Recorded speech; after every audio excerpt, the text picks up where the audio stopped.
This is the American Embassy.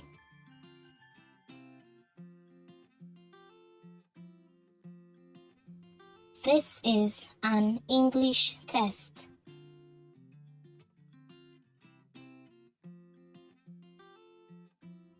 I've given her a pen.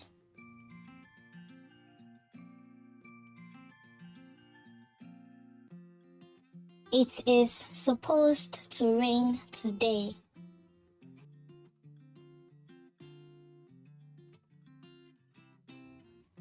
That is their little puppy.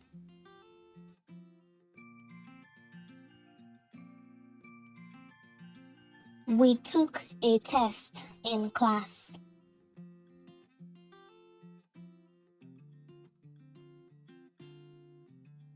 She's popularly known as Adele.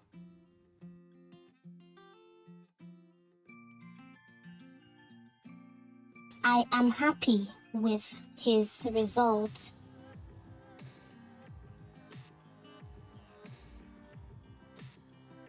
He is taller than we are.